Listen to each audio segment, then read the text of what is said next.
Hi, Sacred Uprising Institute once again is presenting Calling in the One with yours truly, Tricia LaCroix. Thank you so much everybody for watching and being here today. And I just want to make a few announcements as Christy is now sharing on our different Facebook platforms. So the first announcement I wanted to make once again is this beautiful quartz crystal. I don't know, here, let's see. See, I'm trying to get it really close up so you can see it. Gorgeous. It's beautiful, it's gorgeous. It is about 4 inches tall. It is, the value on this is actually $55. And this is going to one person. And the way that you can win this is to go to YouTube. Go to YouTube and subscribe to Sacred Uprising. If you do that, by tomorrow, we will have one person, we'll have somebody going through and we will pick one person to actually win the video. Lucky person. Very lucky person. So stay tuned with us because I will be giving things like this away from time to time.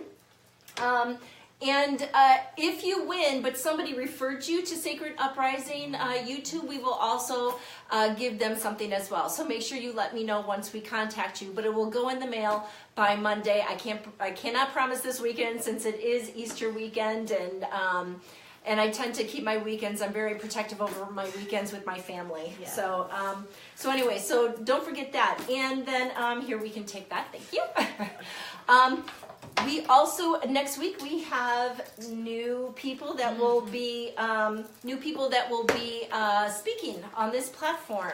We have a poet that will be speaking. We have somebody that I actually went to college with. It's pretty funny.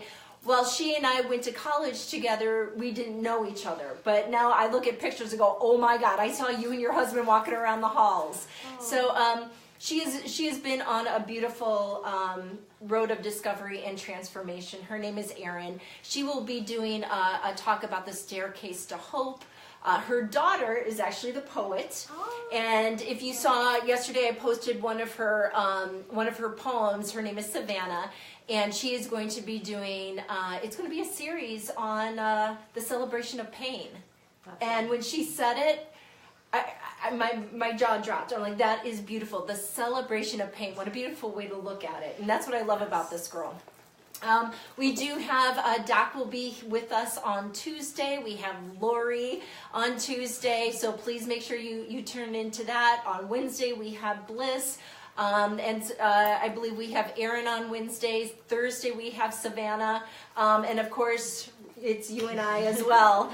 And then on Mondays and Fridays, I really take that time to do administration things. We're getting our website up and running. In fact, my co-founder said, do not look at the website till we talk on Friday. So I'm looking forward to seeing what's going on there. And and we also, we're making the, although we've already picked out, somebody just walked in. Although we already picked out what the venue is for our conference in September, I won't be announcing that till next week or maybe the week after, just because we have to make a few adjustments and decisions regarding it, and then people can start signing up to come to the conference. So it's going to be really exciting. We're also going to have booths, which is exciting at the conference. So people that, for people selling crystals or jewelry and things of that nature, you can be part of that. We want to make sure that you come, and it's not just to hear us speak about these wonderful, amazing truths, but we also want to make it a beautiful experience for everybody, that you get more than what you thought you were going to get. Yes. So anyways, so that being said, I'm just going to jump into calling in the one. So it was in 2000 and the end of 2015. I was on, there's a street here called Tropicana, and I was driving down it, and I knew I was in a relationship at the time, and I knew I needed to leave. I think the best way to describe it, and we don't need to get into all the, although I was kind of talking to Christy about what I wanted to talk about. She goes, Tricia, don't go so far deep down the rabbit hole about why you left. Okay, hey Lori. So, but the best way to describe it, like we talked about last week, is that, I'm in the northern hemisphere, with the water going one way. He was in the southern hemisphere with things going the opposite way. And of course, when that happens, you have a storm that brews up, right? You get a hurricane, and that's really what was transforming. what was happening in our lives, and I knew I needed to leave the relationship, and I had made the decision, okay, I have to leave. Well, what happened is that I was on Tropicana, and I had made that internal decision, no, I do need to do this. And what I was told by my guides was, to get what you want, you must become it. And it was that moment that my inner work truly began. And it just like the law of attraction. So if you're familiar with Abraham Hicks, it is Esther Hicks. She channels a source of energy within the universe called Abraham. And he gives these amazing truths that are channeled through her. So if you're familiar, you'll understand where I'm coming from with Abraham Hicks. If you're not familiar, look it up, because there's videos on YouTube. There's many different, and you'll receive many, many wonderful truths. But it's about the order of the universe and the laws of attraction. And Abraham Hicks talks about this, that if you want something, you have to become the vibration of it to attract it, because everything is energy. We've already talked about this on many different videos. Everything is energy. So if you want to call in the one, so the one for me was my beloved. The one is, now we know, as Charles. And I wanted to call him my partner in, my beloved in, but I had to become the love that I wanted. So I then had to go in and start cleaning off the altar of my life. And that goes back to, if you had the opportunity to watch yesterday's video with Dr. Lisa on sacred sexuality, that's something that we touched on, that we are all, this is our temple, right? Our body is the temple of God. So what are you laying at other people's altars? We all have altars. So what am I laying, or what am I allowing people to put in my altar?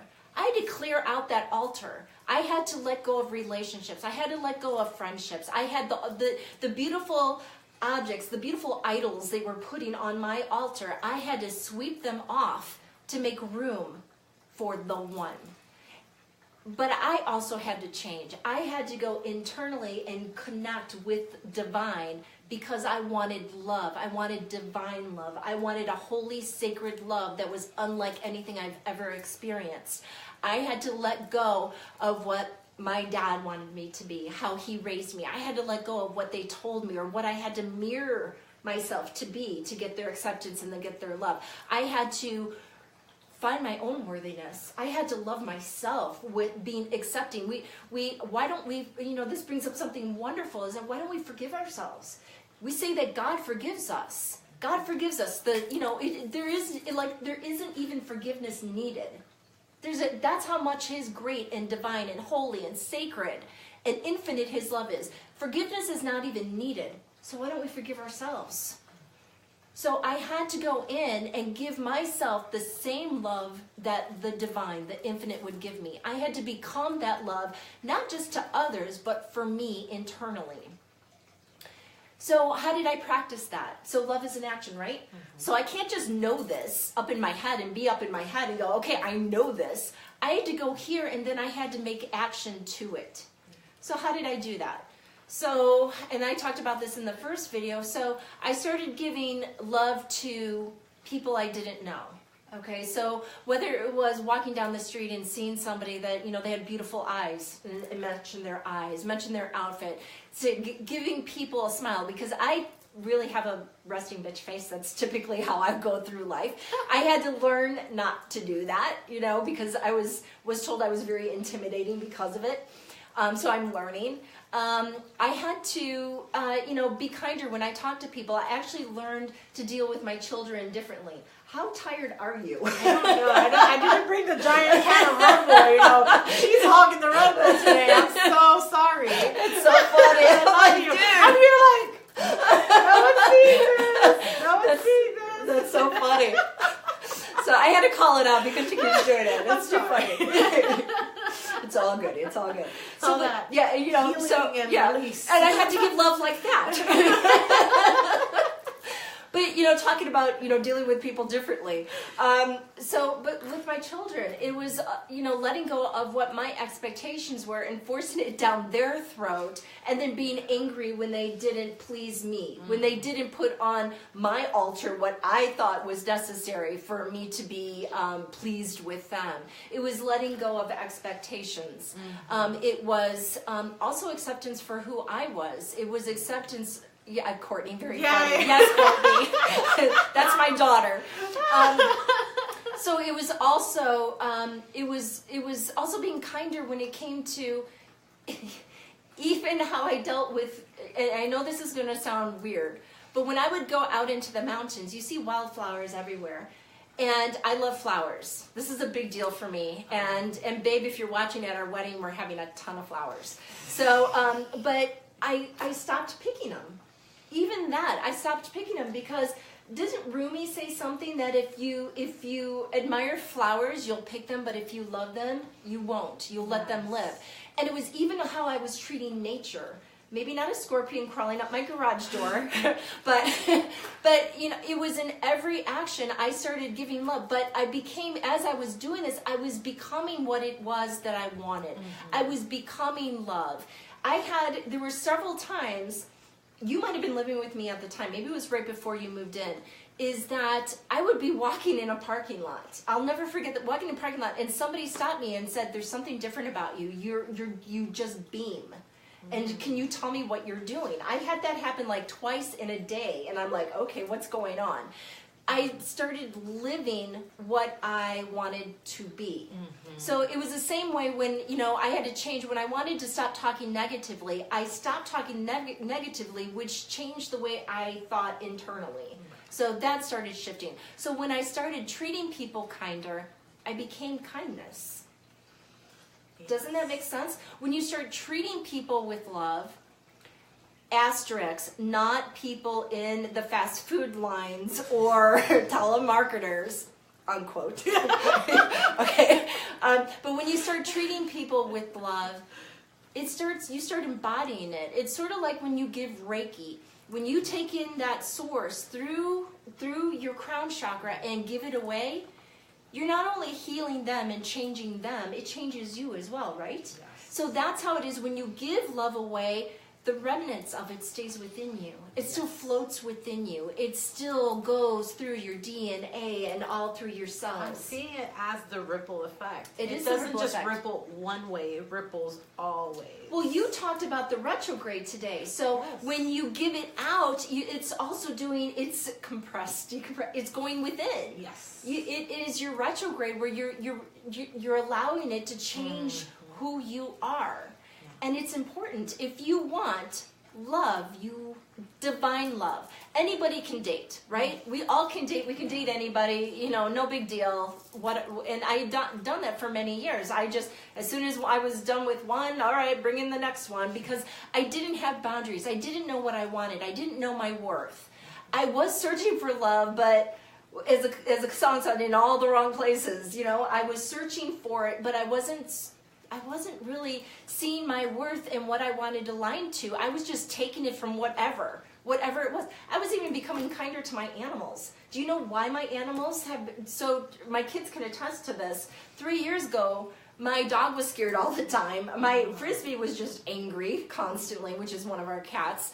But I started shifting with them, and now my pets are like amazing. Angels. Yeah, they're adorbs. I would have never known, Trisha. Yeah, I didn't tell you that? No. Yeah, Crystal was scared of me. I remember the last time, it was in 2013, I had just moved here to Vegas, and I was raised in a screaming home, and I was always screaming. 2013, January of 2013 was the last time I really, truly screamed at my daughter, Shelby. And I remember it broke my heart when I did it, and I went to her humbly, and I apologized, and I said, I can't be that person. But even today, she's on spring break, and I happened to walk in her bedroom. I should have never done that. And I saw the piles of laundry all over the floor and the disaster and the mess. Well, a year ago, 2 years ago, I would have been yelling at her about it, scolding her over it, I should say. Not screaming like I used to. But today I texted her, I'm like, hey, honey. And she said, hey. And I then started talking to her about it. And I said, so I take it by the way you left your room, you want mom to go in and clean out your whole room and throw stuff away because you just don't have time to do it, you know? And she's like, no, no, no. And so we talked about it and everything's fine. I'm finding because my kids aren't scared to tell me stuff, so they tell me everything. And I got to tell you, sometimes I wish they didn't tell me everything. But I love this type of relationship because I'm not reactive, I'm being more responsive, I'm listening more, I'm calmer, I'm tender, I'm softer because I'm becoming love. I'm never going to get to where I want to be until I cross over. But I'm doing my damnedest to do what I can today to be who I want to be the woman that I want to be. And again, calling in divine love. If I can Yeah, add, please. actually, with what you said, you used to scream, same here. I grew up in a home that was broken and it was just the anger, and unfortunately we do become our environment. Yes. And all that conditioning that we came up with. But just as when you started changing your actions, your words, your being, the foundation of who you are into the truth of who you are. Same for me. I used to be a very angry person. I mean, the Cuban was real, and I always was on the defensive. And I've seen in the last 4 years with this change that I've done with myself, I no longer fight with people. I mean, unless it's a real, like, if they're really crossing boundaries, then I will defend myself. But even in my defense, I will be loving, and I will stand in my truth. But I no longer just outright defend myself to the point that I'm like screaming at people like before. Right. And with that, yes, my friendships have changed. The people who I keep around me has changed, and it has allowed me to step closer to the one that I'm calling in. Right, and so this goes back to what I was saying. Your altar, when you take away the anger off the altar, when you take away the scream, when you go level up, keep leveling up in your vibration, you find that you're not angry. You can see people's instead of you reacting with anger, you can see people's wounds instead. You actually will go into the compassion mode. You and I spoke about this the other day. I had somebody from my past reach out to me, and she was belligerent with me on the phone. It was an ex-family member, and I didn't react because it wasn't about me. And I just talked to her. I did set boundaries. I'm like, okay, well, if we talk, you're going to be respectful. But I set those boundaries, but I still responded in love, and I validated the way that she felt. So I didn't have to go back to the old Trisha because becoming love means it's not just for the people you like. It's for the people you're not really meshing with. It's for yourself. It's for your children. And we always forget about our children. We forget that they are adults in little tiny bodies. Give them love because our words, our actions are molding them on what they're going to call into their life. Yeah. So becoming love was in every aspect, even in my home. So Charles told me one time, when we first met, he walked around the house to see how many things said love in my house. Mm-hmm. He stopped when it was over 50. It was like, done. I can't count anymore. But because I wanted it imprinted in my home. I wanted it imprinted in I've been wearing a love necklace for 4 years because I want to be proof of his love, of divine love. So it wasn't becoming proof of a very 3D physical love. Mm-hmm. It was something higher. It was something greater, something bigger than myself. The love that created me in the womb, I wanted that love. The love that sees me as whole and worthy and perfect and beautiful in his sight. The love that would, if I was the only human on earth, that God's son would have died for me too. If I was the only one. I wanted that love in my life. I wanted a love that transcended anything that I could ever imagine. I wanted a love that was in human form. I wanted to be with a man that I could look in his eyes and see God. And that's what my inner work was about. I didn't just speak the words, it became my lifestyle. It became who I was, because it's when you work out, if you truly want to work out and you want to become healthy, it has to be a lifestyle. You can't diet and not work out. You can't work out and not diet. You have to combine. It has to be your life. And that's what this was for me. It became my life. It became my truth. It became who I was. So the one for me was my beloved. The one for me was the man that walked into my life, and the moment I saw his face, I knew he was the one. The one for me was the one who calls me every day, that texts me, that gifts are almost every day. His love transcends anything I've ever experienced before, and every time he does something small, I notice it, because I've never had anything like this. I have a man who has given me the permission and the protection to get out of the corporate world that I was miserable in, and to do something that I am passionate about and I feel that I am called to do. The love that I have has strengthened me. His light shines on me, so my inner self can shine back at him, like the sun and the moon, like you talked about. This love that I have has a love for my children, and does what he can for them to make sure that they know that they are welcomed in this home. This love does not confine me. It doesn't tell me I can or can't do something. It doesn't limit me on when I go out or when are you coming home. It's trust, it's faith, it's love. It is everything good embodied in one human being. And that is what I called in, because I became what it was that I want. Now, I'm not perfect, and neither is he. We're both imperfect people with a divine love within, and we make it an everyday occurrence to surprise each other and make sure that we trigger each other back to love, whether it's through teasing or laughing or going and doing some amazing extravagant trip or event, whether it is just being home together. Yesterday I was sick. He came home early from work, which early for him was 7 o'clock. But going to the grocery store and making me dinner and taking care of me and bringing me flowers and buying me bath bombs so I could take a bath and relax. And when I wanted to go to bed early, him coming with me so I could be with him. That's love. That I can be myself. That you can be yourself. You can stand in your truth and be accepted, that you don't have to hide aspects of yourself, because you're just accepted at who you are, where you are. There's no question. So what is it that you want to call in? And what is it that you want to call in? Well, before I go into that, I actually wanted to say, kind of bring in a contrast to what you're saying. Yeah. The love that you had, the love that you brought in. A lot of people think love is suffering, chasing after the person, allowing the person to put you second when you should be first.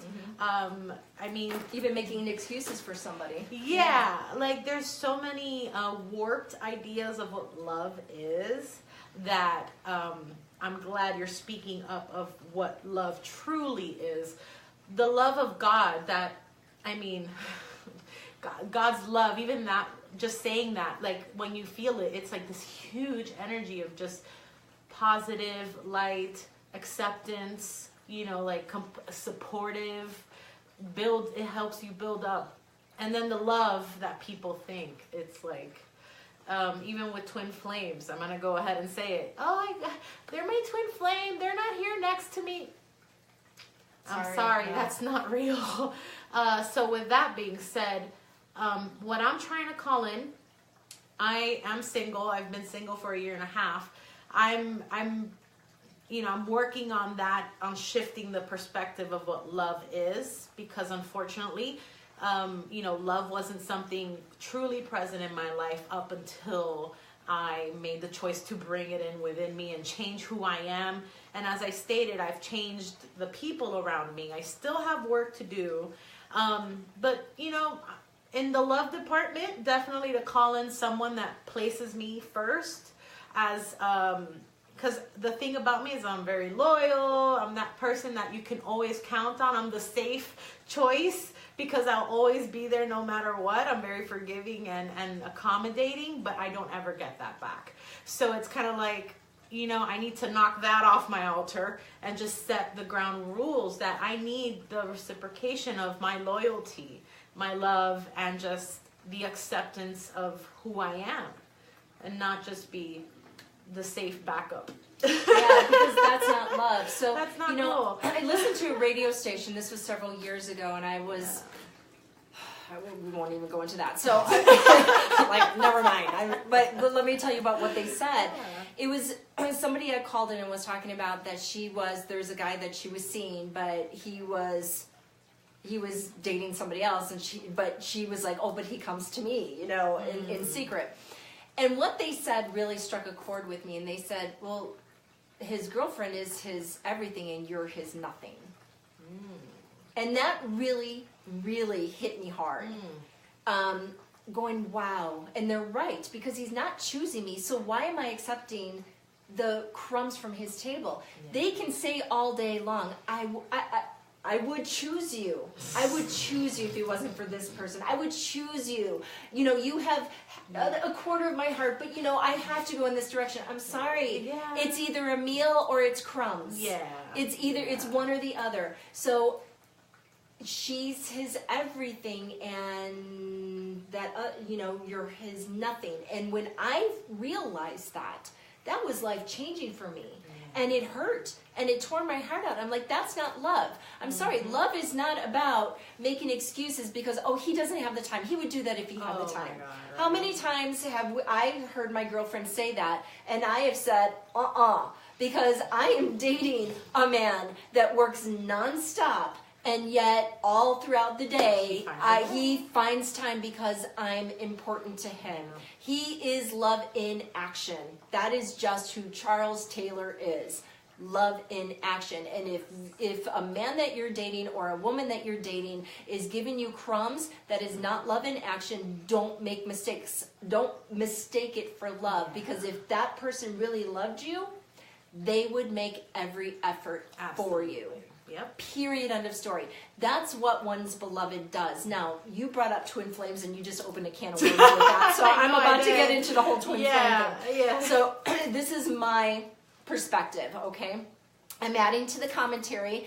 When we talk about twin flames, many of us spiritual people have issues with the terminology. Yeah. So let me explain a little bit what they believe the twin flame is.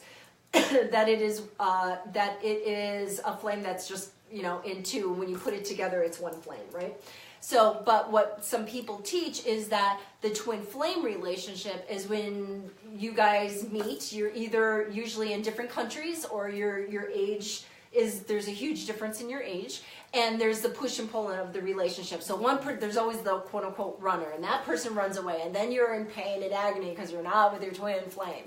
And then you come back together, and it's constantly push and pull, constant push and pull. And the excuse for it is that they're evolving, and they have to get to where they need to be for you guys actually to be together.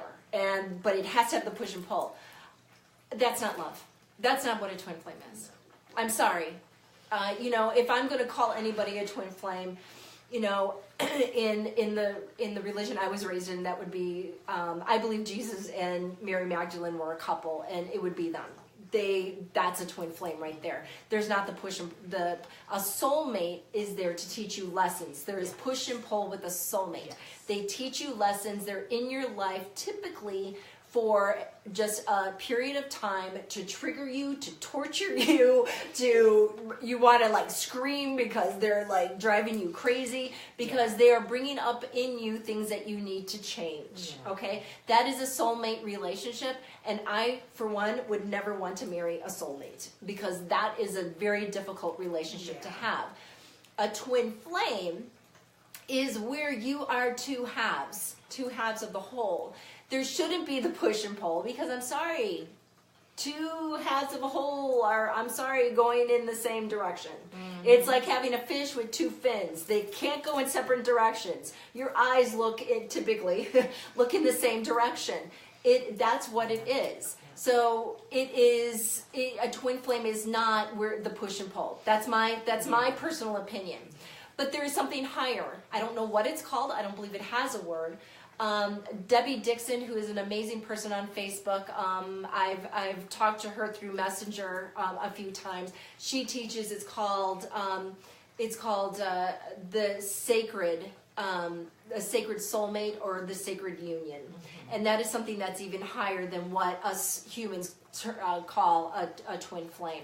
And my personal belief is that that's what Charles and I are.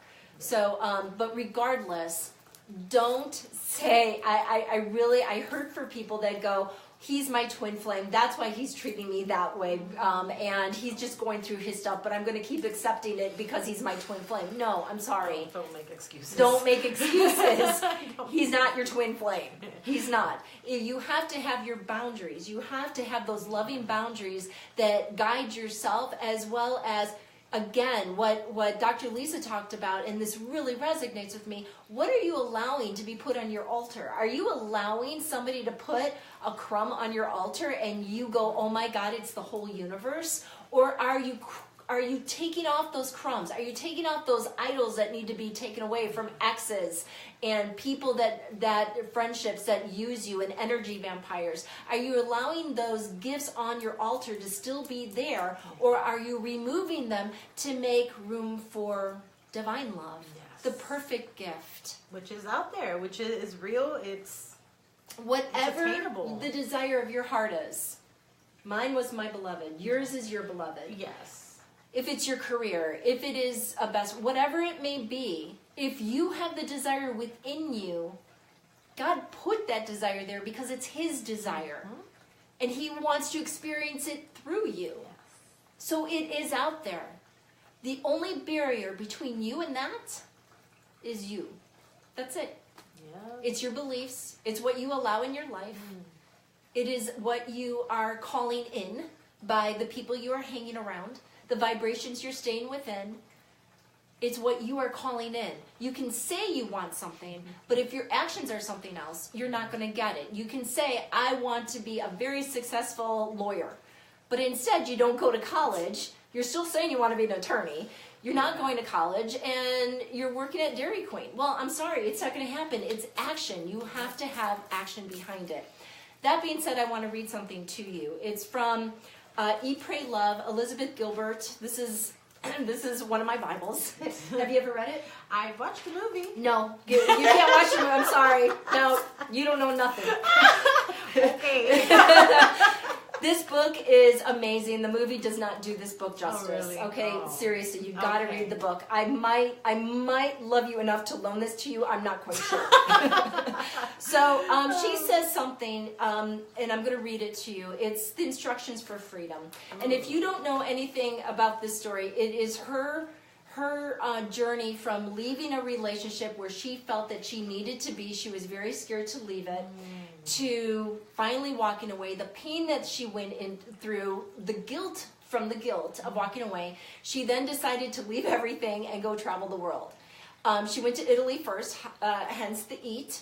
She then went to, I believe it was Bali, which is pray. She learned to meditate, and she learned so much about herself in both places. And by the way, she didn't date during this time. And then pray, she went, I don't remember. Okay, she went somewhere for pray. She went to India. That's what it was. She went to India. Yes. She went to India for pray. So she was there, and that's all they did was meditate and whatnot. And then she went to Bali. And Bali is where she met her, well, they're not divorced, but her husband. And it's a beautiful, beautiful, beautiful story of self-discovery and freedom from her guilt and who she once was. So I'm going to read this to you, and we'll finish on this note. Instructions for freedom. Life's metaphors are God's instructions. Number 2, you have just climbed up and above the roof. There is nothing between you and the infinite. Now let go. Number 3, the day is ending. It's time for something that was beautiful to turn into something else that is beautiful. Now let go. Your wish for resolution was a prayer. Your being here is God's response. Let go and watch the stars come out on the outside and on the inside. With all your heart, ask for grace and let go. With all your heart, forgive him. Forgive yourself and let him go. Let your intention be freedom from useless suffering. Then let go. Watch the heat of the day pass into the cool night. Let go. When the karma of a relationship is done, only love remains. It's safe. Let go. When the past has passed from you at last, let go. Then climb down and begin the rest of your life with great joy. The only thing between me and God was nothing.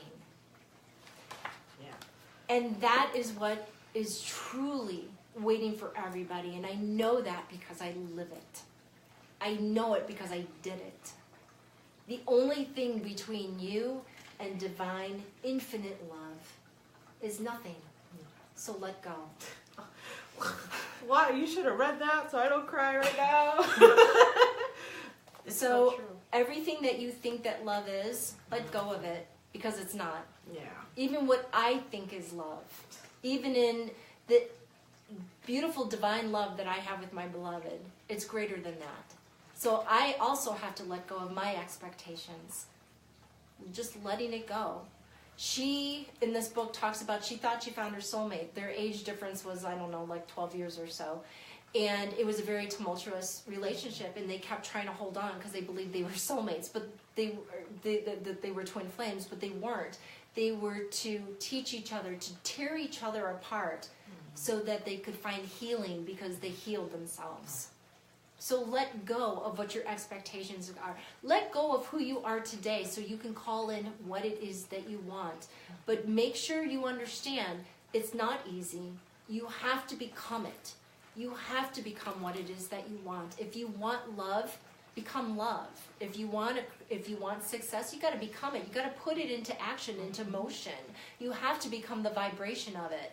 Regardless of what you want, I think a wonderful place to start, a great place to practice, is to become love. And everything else flows from that. Everything flows from the divine. Everything flows. The abundance, the streets of gold that we're told about in the Bible, that's symbolism for abundance, love. So let go and become what it is that you want. Because the story of your life doesn't have to be what people told you you were. The story of your life, peel away the labels and create the most beautiful love story ever written. Just become it. And watch how life will shift and change for you. I promise you. So there you go. That was amazing. Trisha, where can we find you? Trisha, where we can find you. So I do intuitive coaching. So I do that on a regular basis. Love doing that. You can reach me on Facebook here on Facebook. My personal website is no longer my personal website, so this is really the only place that you can reach me. But I also do one-on-one coaching for calling in the one, and that's working with you on a weekly basis, talking about what it is going in your life. And helping you to shed and let go of what no longer serves you, so you can call in whatever it is that you want. So again, you can reach me here, Trisha LaCroix, on Facebook. So thank you so much for being part of this conversation. Thank you so much. Next week, we're kind of changing things up a little, and so I'm going to mention this now. For people who comment or ask questions, I would say ask questions for me. If you ask questions during this live video next week, I will be giving away one free coaching session. So 1 hour free. I'm going to follow her direction on that. So next week I'll be promoting that. So make sure that you turn in next week, same time, same station, at 2:00 Pacific Standard Time on Thursday. We'd love to work one-on-one and just give you a good basis, a solid foundation on how to move forward, and hopefully that will be part of the radical change of your life in becoming love. So thank you so much, everybody. Thank you so much. Thank you. Yes, and I look forward to next week. Yeah. So on that note, that is all the videos that we have for this week. Yeah. Have a wonderful Easter and a wonderful weekend with your families. Christy and I are driving out to Arizona, and we're going to be going they have we know of a mountain where there's tons of quartz crystal. It's milky quartz, excuse me. And so we're going to be going and bringing back a truckload back just because I like rocks. So, yeah. So anyways, all right. Thank you so much. Have a wonderful weekend and become what it is that you want. Yes. All right. Bye, everybody. Bye.